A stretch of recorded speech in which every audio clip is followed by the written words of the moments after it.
నమో భగవతే రుద్రాయ. మనం నివసిస్తున్నటువంటి ఇంట్లో మనకి వాస్తు దోషాలు ఏవి ఉన్నా సరే ఆ వాస్తు దోషాల ద్వారా మనకి అనేకమైనటువంటి ఇబ్బందులు కలుగుతూ ఉంటాయి. కొన్ని సందర్భాలలో మనం నివసిస్తున్న ఆ ఇంటిలో ఉన్నటువంటి వాస్తు దోషాల కారణంగా మన యొక్క ఆదాయము వ్యయము అనేటటువంటి స్థితిగతులన్నీ కూడా మారుతూ ఉంటాయి. అయితే మనం సంపాదిస్తున్నటువంటి ఆ సంపాదన అంతా కూడా మనం చక్కగా ఉపయోగకరముగా ఖర్చు పెట్టుకునే విధముగా మనం ప్రయత్నం చేస్తూ ఉండాలి. అయితే కొన్ని పరిహారాలు ఆచరించడం ద్వారా మనం మనకి ఉన్నటువంటి సంపాదనంతా కూడా చక్కగా ఖర్చు పెట్టుకునేటటువంటి అవకాశాలు ఉంటాయి. అలాగే ఆదాయ మార్గాలు కూడా పెరిగేటటువంటి అవకాశం కూడా ఉంటుంది. ప్రధానముగా ఒక్కొక్క యజమానికి వారి వారి పేరును బట్టి నక్షత్రాన్ని బట్టి వారు ఉన్నటువంటి ఇంటి ప్రధాన ద్వారాలు అనేటటువంటివి మారుతూ ఉంటాయి. కొంతమంది తూర్పు ద్వారంలో నివసిస్తూ ఉంటారు, కొంతమంది పశ్చిమ ద్వారంలో నివసిస్తూ ఉంటారు, కొంతమంది దక్షిణ ద్వారంలో నివసిస్తుంటారు, కొంతమంది ఉత్తర ద్వారంలో నివసిస్తూ ఉంటారు. అయితే ఇంటి ప్రధాన ద్వారం ఆధారంగా మనిషి ఆ ఇంట్లో నివసించడానికి ఎక్కువ అవకాశాలు అనేటటువంటివి ఎక్కువగా ఉంటాయి.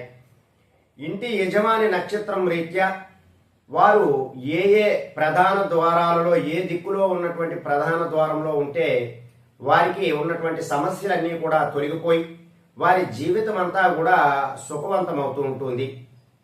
అయితే వీటికి ఒక ప్రత్యేకమైనటువంటి పరిహారం ఉన్నది. ఆ పరిహారం ఏమిటి అంటే, ఎవరైతే తూర్పు ద్వారంలో నివసిస్తూ ఉంటారో వారు ఈ యొక్క పరిహారాన్ని చేయండి.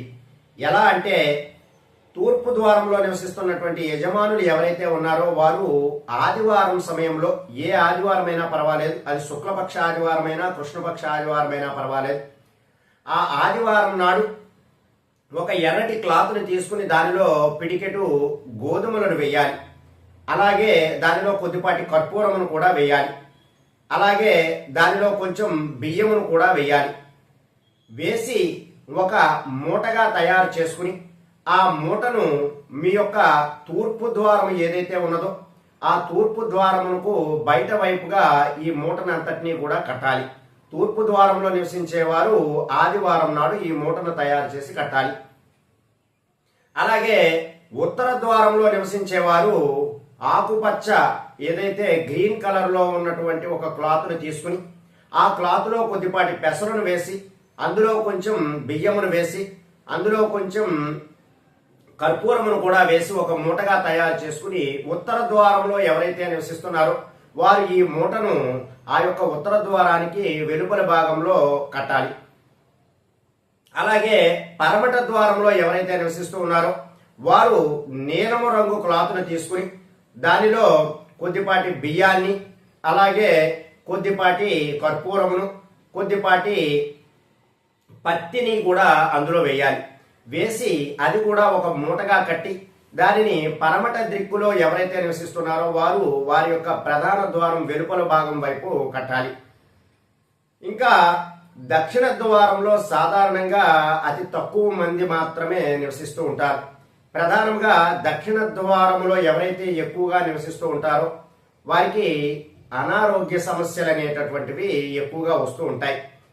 అటువంటి వారు ఎవరైతే దక్షిణ ద్వారంలో నివసిస్తున్నారో వారు ఎర్రటి క్లాత్ను తీసుకుని మంగళవారం నాడు ఒక పట్టికను తీసుకుని ఆ పట్టికను వేసి దానిలో కొంచెం కర్పూరమును కూడా వేసి ఒక మూటగా తయారు చేసుకుని వారు దక్షిణ ద్వారము వెలుపలి భాగం వైపు వారు కట్టాలి. ఇలా కట్టడం ద్వారా వారికి ఉన్నటువంటి వాస్తు దోషాలు ఏవైతే ఉన్నాయో అవన్నీ కూడా తొలగిపోయేటటువంటి అవకాశాలు ఎక్కువగా ఉన్నాయి. ఇంకా ప్రధానముగా ఇప్పుడు నేను చెప్పబోయేటటువంటి ప్రత్యేకమైనటువంటి మూటను తయారు చేసుకుని మీరు ధనము దాచినటువంటి ప్రదేశంలో గనక పెట్టుకున్నారు అంటే ఖచ్చితంగా మీకు ధన ఆకర్షణ అనేటటువంటిది కలుగుతూ ఉంటుంది. ఈ యొక్క మూటను మీరు ఎలా తయారు చేసుకోవాలి అంటే, ఒక పసుపు రంగు క్లాత్ను తీసుకోవాలి.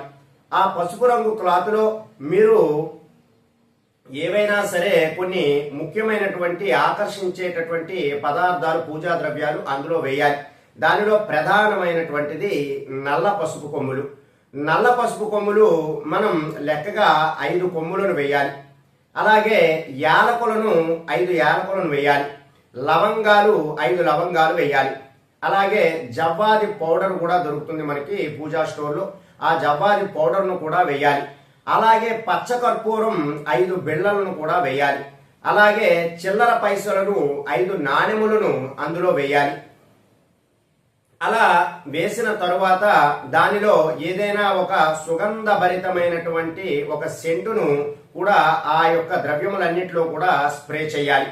ఇలా స్ప్రే చేసి ఆ యొక్క పసుపు మూటను అంతటినీ కూడా దగ్గరగా చుట్టి ఒక మూటగా తయారు చేసుకుని మీ పూజా ద్రవ్యంలో ఇది శుక్రవారం నాడు గాని లేదా అమావాస్య నాడు గాని ఈ యొక్క పరిహారం ఆచరించాలి.